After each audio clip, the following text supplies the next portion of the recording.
Classes में आप लोगों का स्वागत है। अनंत क्लासेस पर हिस्ट्री की जीके सीरीज को स्टार्ट किया गया है। हिस्ट्री में हम लोगों ने वैदिक सभ्यता को स्टार्ट किया था, ठीक है, जिसमें हम लोगों ने ऋग वैदिक काल को कंप्लीट कर लिया है और थोड़ा सा उत्तर वैदिक काल के इंट्रोडक्शन को देख लिया था कि उत्तर वैदिक काल कैसा है, कैसा होगा।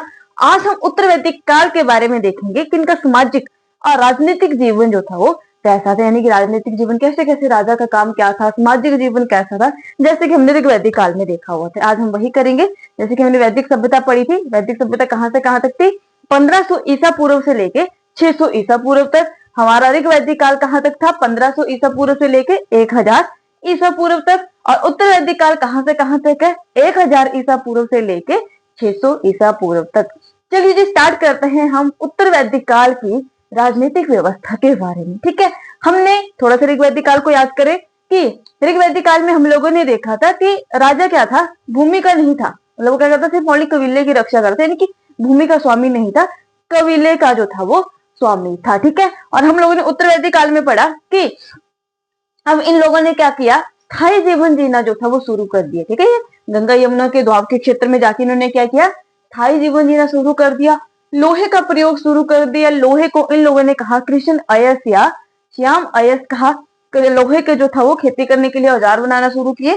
जब औजार बनाना शुरू किए तो वहां से क्या लगी इनको, खेती करना भी स्टार्ट कर दिया। खेती करने से व्यापार करना शुरू किया। अब क्या लगी है, अपने साम्राज्य का जो था वो, साम्राज्य को जो था वो बढ़ाने लगे थे। तो जब साम्राज्य को बढ़ाने लगे थे, यानी अपने एरिया को, अपने क्षेत्र को बढ़ाने लगे थे, जब एक कोई भी स्थान पे, किसी स्थान पे जो था वो इंसान रहना शुरू करते हैं तो उसका जो है वो विस्तार होना शुरू हो जाता है। तो सेम यहाँ पे भी यही हुआ। उत्तर वैदिक काल में जब लोगों ने स्थायी जीवन जीना शुरू किया, व्यापार करना, कृषि करना शुरू करी, व्यापार करना शुरू किया, तो इससे क्या लगा होने, अब उनका क्या था, हमें जो है वो अपने क्षेत्र का विस्तार करना है। तो यहाँ पे क्या हो जाएगा, राजा का पद, यानी कि राजा क्या हो जाएगा, भूमि का स्वामी जो है वो माना जाएगा। ठीक है, अब कबीले के नहीं, अब उसे क्या करना है, अपना भी विस्तार करना है। तो सबसे पहले छोटे छोटे जनों का जो था, मैंने बोला था कि विलुप्त हो चुके थे, और हमारे पास जो था वो कुरु और पंचाल, ठीक है, जनपद आए सामने, कुरु और पंचाल, और इनमें से पंचाल सबसे ज्यादा महत्वपूर्ण था। ठीक है, कुरु और पंचाल में पंचाल जो था वो सबसे ज्यादा महत्वपूर्ण था। ठीक है, अब देखते हैं कि राजा कैसा था, क्या था। तो राजा का पद क्या हो गया, अनुवांशिक हो गया। जैसे कि पिता का जो भी बड़ा पुत्र होगा वो क्या बनेगा, राजा ही बनेगा। यहाँ पे राजा का पद क्या हो गया, अनुवांशिक हो गया। और अथर्ववेद में, जैसे हमने सभा समिति पढ़ी थी ऋग वैदिक काल में, तो यहाँ पे बोला गया अथर्ववेद में सभा समिति को प्रजापति की 2 पुत्रियां माना है। ठीक है, अथर्ववेद में क्या माना हुआ है, हमारे 4 वेद हैं। ऋग्वेद की हमें रचना कहाँ पे मिलती है, ऋग वैदिक काल में। और सामवेद, यजुर्वेद और अथर्ववेद की रचना कहाँ पे हुई है, उत्तर वैदिक काल में। तो सेम यहाँ पे क्या बोला गया, अथर्ववेद में सभा और समिति को प्रजापति की 2 पुत्रियां जो है वो कहा गया है। और अथर्ववेद में ही सभा को क्या कहा गया, नरिष्ठा जो है वो कहा गया। ठीक है, सभा में क्या, सभा को क्या कहा गया, अथर्ववेद में नरिष्ठा जो है वो कहा गया था। ठीक है, अब यहाँ पे क्या हो गया, उत्तर वैदिक काल में सबसे पहले राजा का राज्य अभिषेक होना शुरू हुआ। ठीक है, क्या हुआ, कब जो है वो राजा का राज्य अभिषेक शुरू हुआ, तो आपका उत्तर वैदिक काल में जो है यहाँ पे राजा का जो है वो राज्य अभिषेक जो है वो शुरू हुआ। अब राजा है तो उसके अंडर जो है वो और अधिकारी भी होंगे। ठीक है, राजा है तो राजा के अंदर जो है वो और अधिकारी होंगे, उसके मंत्री होंगे, अन्य अधिकारी होंगे। तो सेम यहाँ पे जो राजा के उच्च अधिकारी थे उनको रत्नीन कहा गया। ठीक है, जो राजा के अन्य अधिकारी या उच्च अधिकारी थे उन्हें कहा गया रत्नीन। रत्नीन जो था वो कहा गया यहाँ पे पुरोहित। ठीक है, पुरोहित जो होता था राजा का जो था प्रमुख सलाहकार होता था, राजा का एडवाइजर होता था। कौन होता था, पुरोहित जो था वो राजा का प्रमुख सलाहकार होता था। सूत, सूत क्या होता था, एक सारथी है। ठीक है, सूत तो हम सारथी भी कहते हैं, जो रथों का निर्माण, यानी कि जो रथ होते हैं उसका निर्माण करता था, और उसके जो था वो रख रखाव का कार्य कौन करता है, सूत जो था वो करता था। ठीक है, नेक्स्ट आता है हमारे पास भागदूत। भागदूत क्या होता है, भूमि कर की, भागदूत टैक्स को इकट्ठा कर रहा है ये। ठीक है, भागदूत टैक्स कलेक्टर है, यानी कि जो भूमि का, यानी कि जो लैंड के ऊपर जो टैक्स लग रहा है उसकी वसूली कौन कर रहा था, भागदूत जो था वो करता था उसकी वसूली। ठीक है, एक आते हैं महिषी। ठीक है, ये इसके सारे के सारे क्या है, पदाधिकारी है। महिषी, महिषी कौन है, राजा की पत्नी या राजा की पटरानी जो होती है वो उसको कहा गया था महिषी। और एक आते हैं हमारे पास युवराज। तो राजा का जो बड़ा बेटा होता था उसे कहा जाता था युवराज, आपके उत्तर वैदिक काल में। ठीक है जी, अब यहाँ पे क्या हो गया, जैसे कि हम बनेंगे, और यहाँ पे क्या है, ऋग वैदिक काल में हम लोगों ने बोला था कि ये लोग प्रकृति की, यानी कि प्रकृति की पूजा कर रहे थे। लेकिन आपका जो है वो उत्तर वैदिक काल में क्या होगी, कर्म कांड को प्रधानता मिलने लगी। ठीक है, कर्म कांड। तो यहाँ पे राजनीतिक स्थिति में भी कर्म कांड के जो है वो लक्षण हमें देखने को मिलते हैं। यानी कि जब राजा जो था वो क्या लग गया, अपनी शक्तियों को बढ़ाने के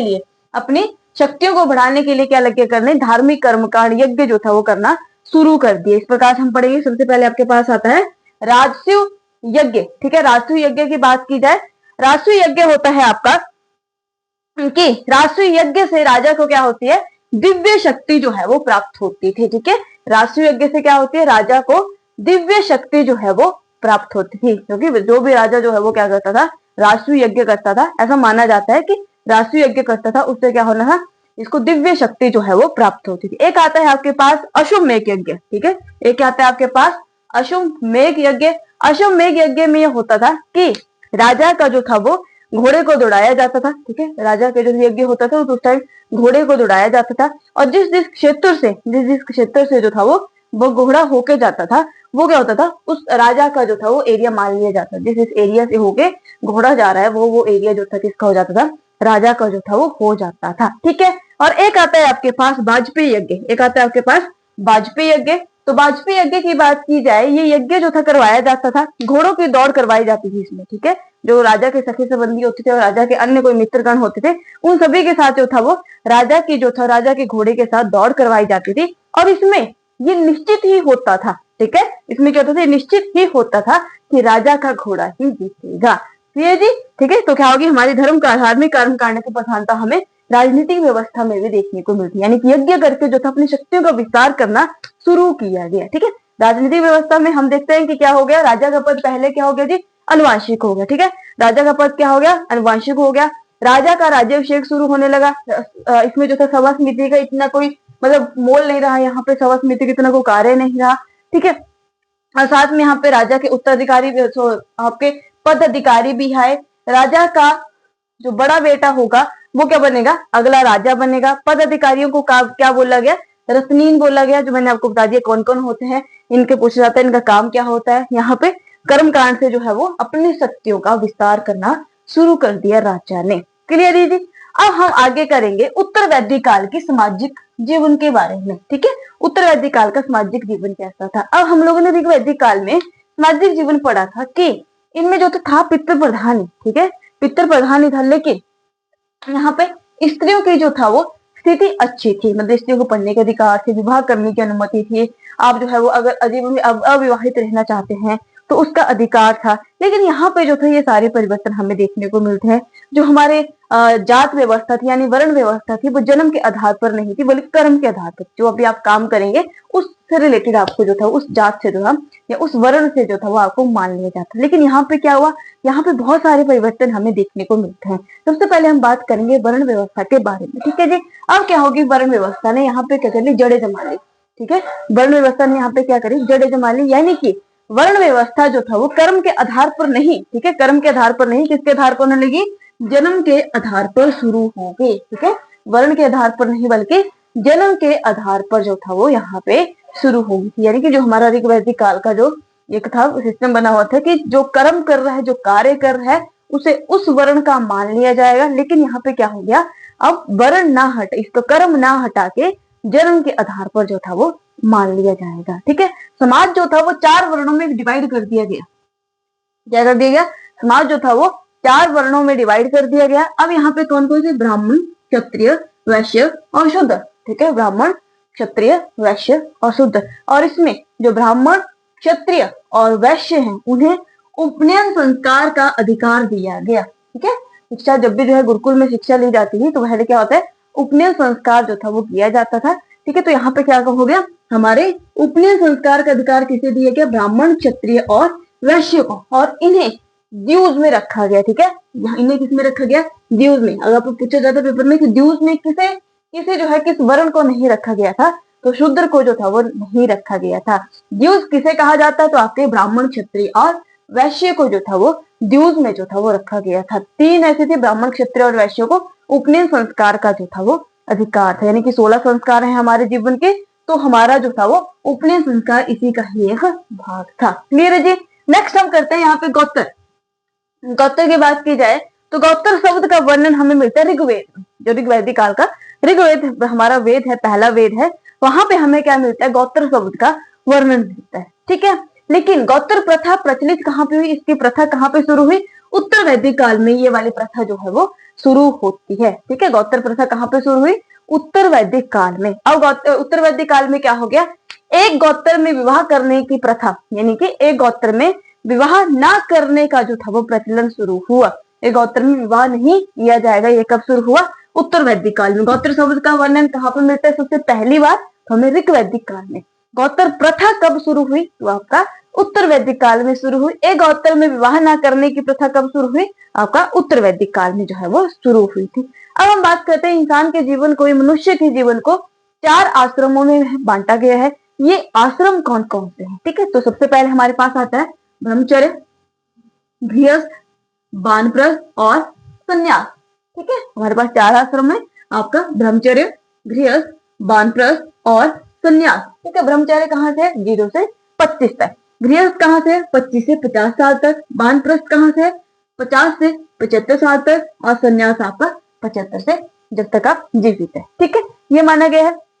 अब हमारे जो ब्रह्मचार्य, गृहस्थ और वानप्रस्थ है, ठीक है, इसका वर्णन हमें मिलता है छांदोग्य उपनिषद में। ठीक है, 108 उपनिषद है, उनमें से एक उपनिषद है, उसका है छांदोग्य उपनिषद में जो ब्रह्मचार्य, गृहस्थ और वानप्रस्थ आश्रम का जो है वो वर्णन मिलता है। और चारों का चारों इकट्ठा, मतलब यानी कि ब्रह्मचार्य, गृहस्थ, वानप्रस्थ और संन्यास का चारों आश्रमों का वर्णन हमें इकट्ठा मिलता है ज्वालो उपनिषद में। ठीक है, चारों आश्रमों का वर्णन हमें इकट्ठा कहाँ पे मिलता है, ज्वालो उपनिषद में जो है वो हमें मिलता है।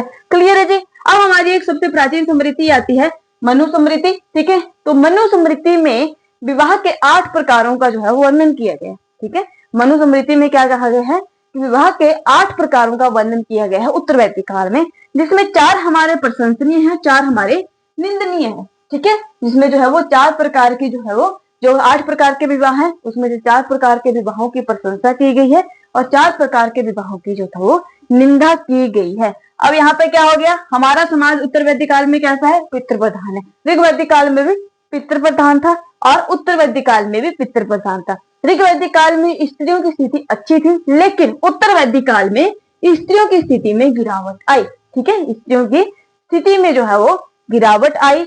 उत्तर वैदिक काल में 3 प्रकार के ऋणों का वर्णन दिया गया। ठीक है, उत्तर वैदिक काल में क्या हुआ, 3 प्रकार के ऋण का वर्णन दिया गया है। इसमें हमारे पास ऋषि ऋण आता है, देव ऋण आता है और लास्ट में हमारा पितर ऋण जो है वो आता है। ठीक है जी, अगर ये हमारा जो है वो उत्तर वैदिक काल का सामाजिक और राजनीतिक जीवन जो है कंप्लीट हो गया।